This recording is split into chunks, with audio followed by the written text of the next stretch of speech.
Arabs with the Romans took the booty from the temple. Well, here we have a very important notification, because in Josephus, going back to the time of Pompey in 63, Josephus specifically notes that Pompey did not want to offend the people and took no booty.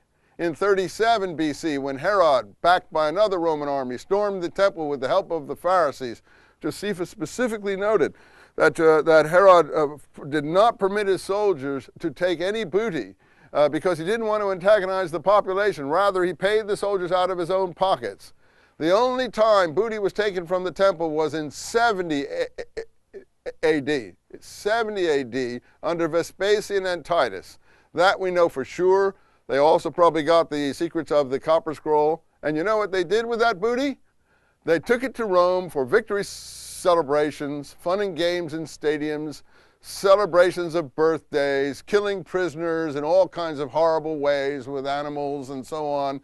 And finally, with the money from the temple, they built the Colosseum.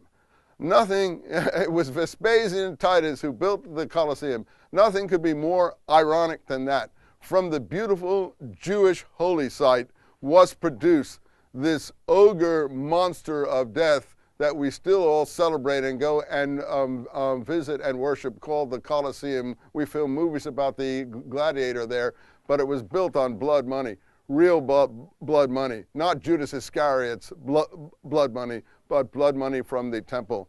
Nothing is more disconcerting than that.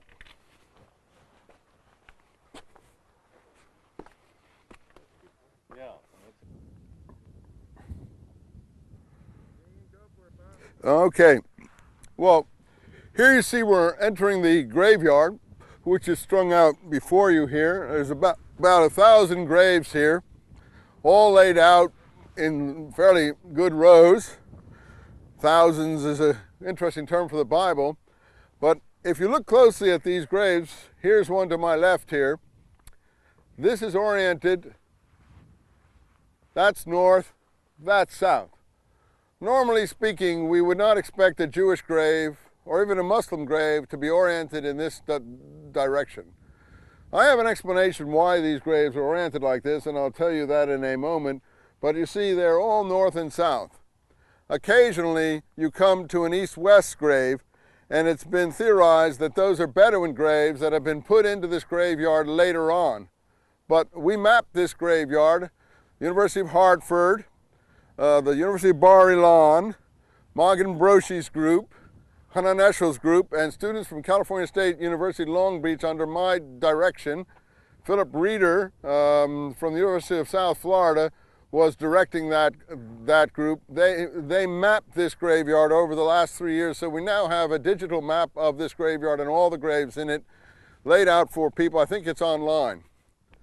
So now we want to walk down to what we consider to be the most phenomenal thing found in recent times in this graveyard, and then we'll talk about the north-south orientations of the majority of the graves.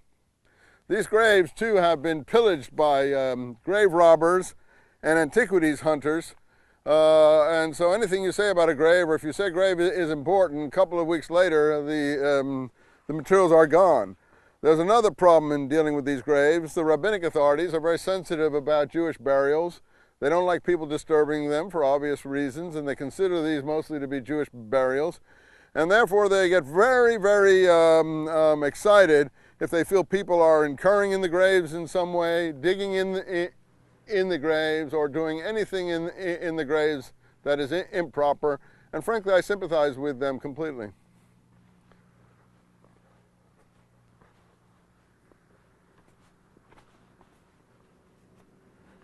Here's a good north-south. Here's a good north-south grave here. Here's another one there. These are in rows. Here's another one here. They're just piles of rocks, as you can see, and not too far down is the body. In the early days of Qumran studies, there were some, in the DeVoe period, there were some different people who were criticized for digging up some of these graves. Some of these graves are now in Berlin, some of these bodies in Amman, I think, and some other places. They dug up around 15 or 20, I don't know what the actual numbers are. There have been studies done on the DNA and things, but I'm not au courant about that.